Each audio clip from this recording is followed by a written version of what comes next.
Bismillahirrahmanirrahim. Assalamualaikum warahmatullahi wabarakatuh. Perkenalkan, nama saya Afa Aulia dari kelas 4A, mata kuliah ICT for Learning. Di sini saya akan menjelaskan bagaimana cara menggunakan media pembelajaran melalui Metaverse.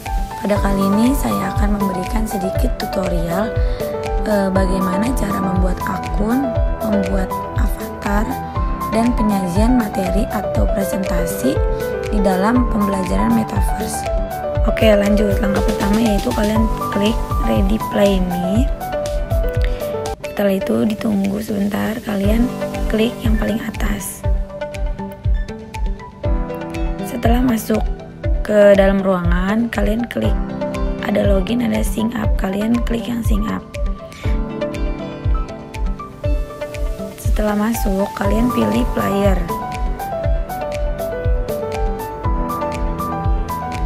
Setelah itu, masuk ke dalam akun. Jika kalian belum mempunyai akun, daftarkan diri kalian melalui email dan password. Jika kalian sudah memiliki akun, kalian pencet di bawah pojok kiri tulisan I have account. Lalu masukkan email kalian beserta passwordnya.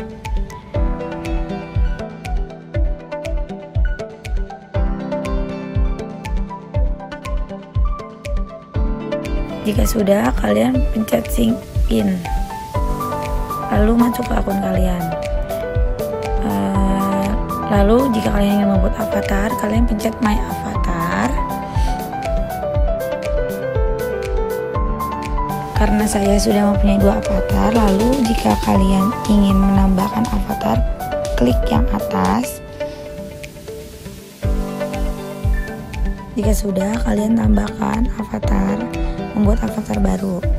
Nah, kalian bisa menggunakan foto kalian sendiri, lalu kalian ubah, kalian pilih sesuai selera kalian masing-masing.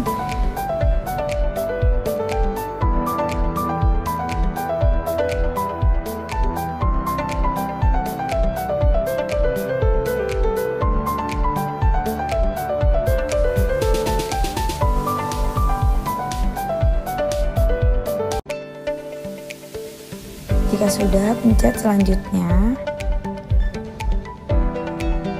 Lalu avatar yang kalian buat sudah jadi.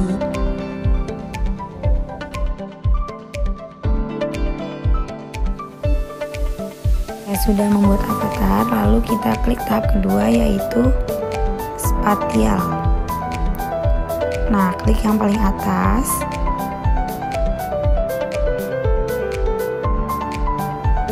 Jika sudah, kalian pencet login yang paling atas pojok kanan. Nah, di sini kalian bisa menggunakan Google, Apple, atau email, tapi disarankan untuk menggunakan Google karena untuk mempermudah. Jika sudah ada akun, lalu kalian pencet create di pojok kanan.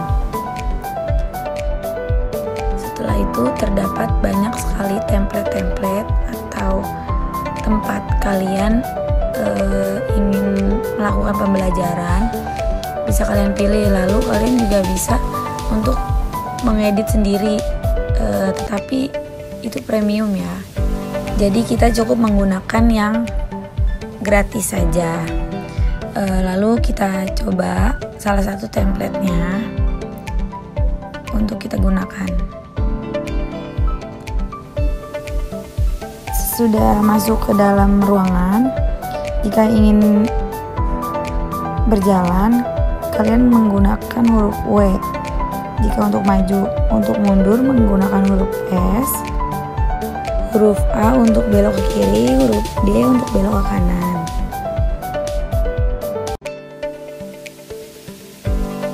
Setelah itu, karena saya sudah mempunyai template, lalu saya akan menggunakan template yang sudah saya buat.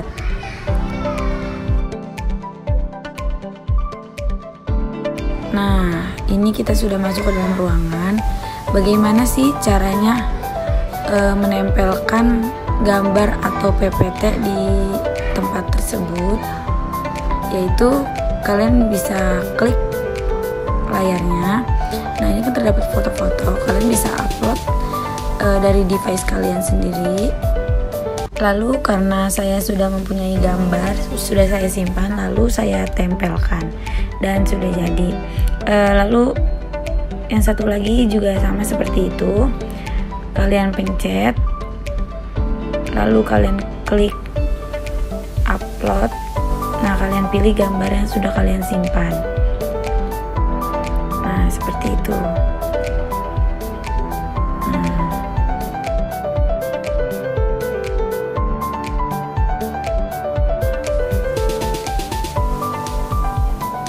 Baik, di sini saya akan mempresentasikan tentang kitab-kitab Allah.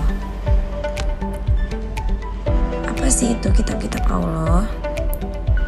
Kitab-kitab Allah adalah firman-firman Allah yang dibukukan menjadi sebuah mushaf.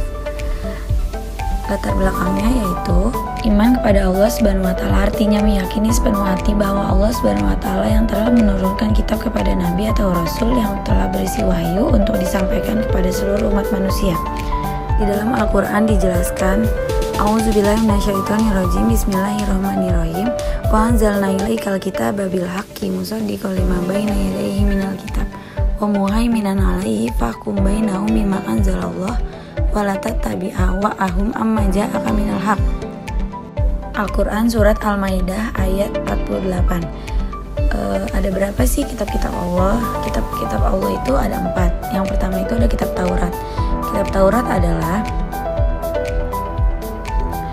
kitab Taurat berasal dari bahasa Ibrani yang artinya Torah, instruksi. Kitab Taurat adalah salah satu kitab suci yang diwahyukan Allah Subhanahu wa taala kepada Nabi Musa alaihissalam untuk petunjuk dan bimbingan baginya dan bagi Bani Israel. Yang kedua itu ada kitab Zabur.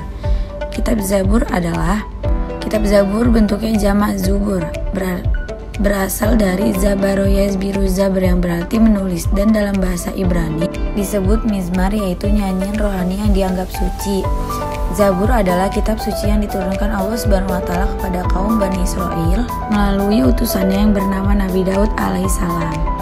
Yang ketiga itu ada kitab Injil. Kitab Injil adalah kitab Injil diwahyukan oleh Allah Subhanahu wa taala kepada Nabi Isa alaihissalam. Kitab Injil yang asli memuat keterangan-keterangan yang benar dan nyata, yaitu perintah-perintah Allah Subhanahu wa taala. Yang keempat itu ada kitab Al-Quran. Kitab Al-Quran diturunkan Allah Subhanahu wa taala kepada Nabi Muhammad SAW melalui malaikat Jibril. Al-Quran diturunkan tidak sekaligus, melainkan secara berangsur-angsur. Jadi kita sudah mengetahui ada berapa kitab-kitab Allah. Yang pertama itu ada kitab Taurat, kitab Zabur, kitab Injil, dan kitab Al-Quran. Nah, ini adalah salah satu contoh kitab-kitab yang telah Allah turunkan. Nah, ini merupakan salah satu contoh. Nah, ini contoh dari kitab Injil, ini dari kitab Taurat. Nah, ini dari kitab Al-Quran. Dan yang terakhir ada contoh dari kitab Zabur. Jadi kita sudah mengetahui apa itu kitab-kitab Allah, ada berapa itu kitab-kitab Allah, dan diturunkan oleh siapa aja sih itu kitab-kitab Allah. Nah, ini ada sedikit gambaran-gambaran tentang kitab-kitab Allah. Dan sama ini juga ada gambaran-gambaran. Lalu kita ke samping sebelah sana.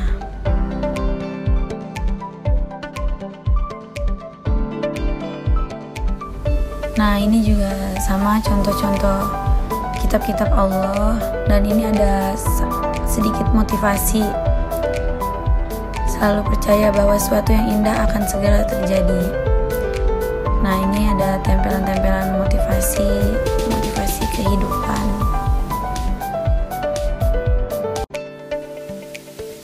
Gagal itu urusan nanti, yang terpenting kita berani untuk mencoba dan mencoba.